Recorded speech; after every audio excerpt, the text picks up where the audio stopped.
कारण तुमच्या सुखदुःखामध्ये धावून येणारा सुखदुःखात धावून येणारा तोच सामान्य नेता असतो, सामान्य कार्यकर्ता असतो, समाजसेवक असतो. तुम्ही मोठ्या नेत्यांच्या नादी लागून इथल्या छोट्या नेत्यांना तुम्ही डावलू नका, असं माझं म्हणणं आहे. तर आता आपण महानगरपालिकेच्या इलेक्शन बद्दल बोलतोय, कार्यकर्त्यांबद्दल बोलतोय. कार्यकर्त्यांची जी परिस्थिती जर सुधारायची असेल तर कार्यकर्त्यांनी स्वतःहून निर्णय घ्यायला पाहिजे. जसं दादांनी सांगितलं, आपण अशा नेत्याला समर्थन केलं पाहिजे जो नेता आपल्या कामासाठी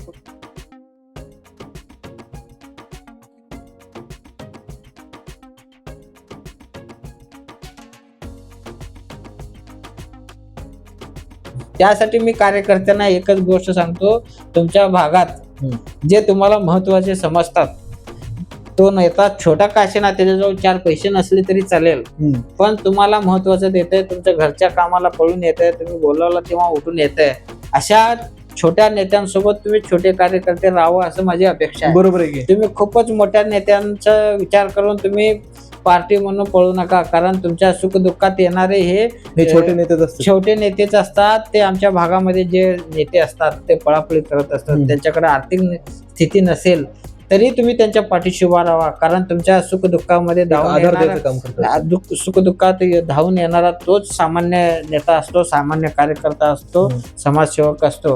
तुम्ही मोठ्या नेत्यांच्या नादी लागून इथल्या छोट्या नेत्यांना तुम्ही डावलू नका, असं माझं म्हणणं आहे. तर आता आपण महानगरपालिकेच्या इलेक्शन बद्दल बोलतोय, कार्यकर्त्यांबद्दल बोलतोय.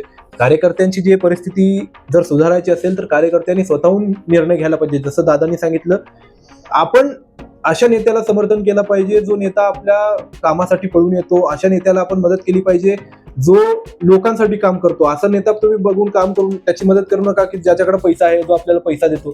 ते काय फायद्याचं नाहीये ह्या जगामध्ये. मला तर माझ्या दृष्टिकोनातून मला कोणतरी पैसे दिलं तर मी त्याच्या मागे लागतो, असं माझा विषय नाही. पहिली गोष्ट, माणसाला मान सन्मान गरजेचं. बरोबर. दुसरी गोष्ट, तुमच्या अडीअडचणीला त्यांनी तुम्हाला वेळ देते का नाही महत्वाचं. बरोबर. पैसा राजकारणामध्ये पैशाचा जास्त उपयोग येत नाही. आम्ही कार्यकर्त्यांना आणि सामान्य जनतेला पैसा नेते लोक देतील, पण कधी देणार? इलेक्शन जाहीर झाल्यावर खर्च करतील, दहाव्याला जेवण देतील, दारू पाजतील, पैसे खर्च करायला देतील, मताला 500 का 1000 रुपये देतील. 1000 रुपये दिल्यानंतर 1 दिवस, 2 दिवस, 3 दिवस, 1 आठवडा जाईल. बरोबर आहे. पण 1 आठवडा, 6 महिन्यानंतर जेव्हा तुमच्या घरावर एक दुःखाचं डोंगर कोसळेल किंवा तुमच्या घरावर काही अडचणी आल्या, तर तेव्हा ते मोठं नेता येणार नाही. जे लोक तुम्हाला पैसे दिलेत, तेव्हा तुमच्या गावातला जे छोटा पुढारी आहे ना, तोच तुम्हाला विचारायला येणार, काय झालंय, बरं आहे का, चला.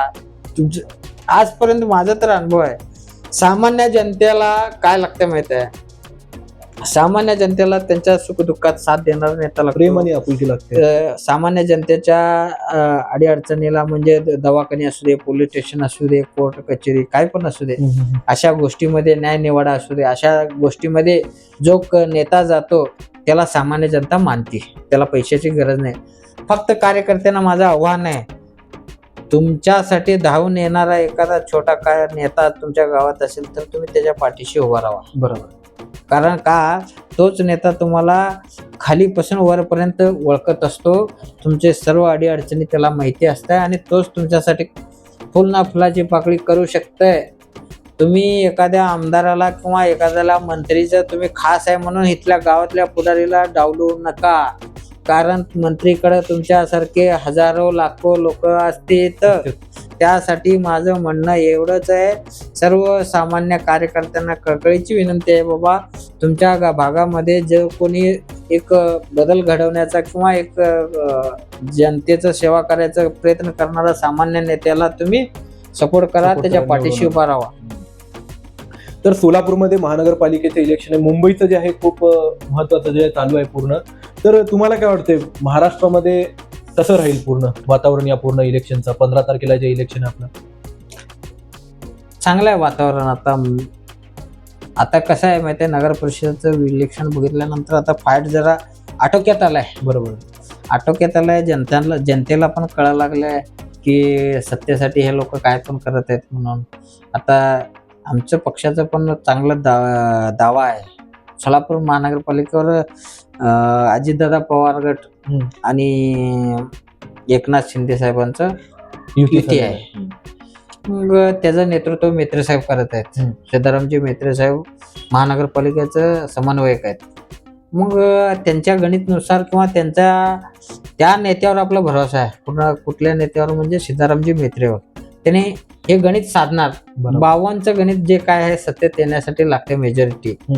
102 सीटसाठी इलेक्शन चालू आहे. 102 नगरसेवक आहेत. त्याच्यामध्ये मेजॉरिटीसाठी आपल्याला 52 सीट लागतात. 52 सीट कसं आणायचं ते मेत्रे साहेबांना गणित जमतंय. आणि मेत्रे साहेबांच्या नेतृत्वाखाली पहिल्यांदा सोलापूर महानगरपालिका इलेक्शन लढवत आहेत मेत्रे साहेब. म्हणजे त्याच्यामध्ये बारकाईने लक्ष देत आहेत. विजय हे शिंदे गटाचा आणि अजितदादा पवार गटाचाच राहणार आणि महानगरपालिका त्यांचंच येणार. बरोबर.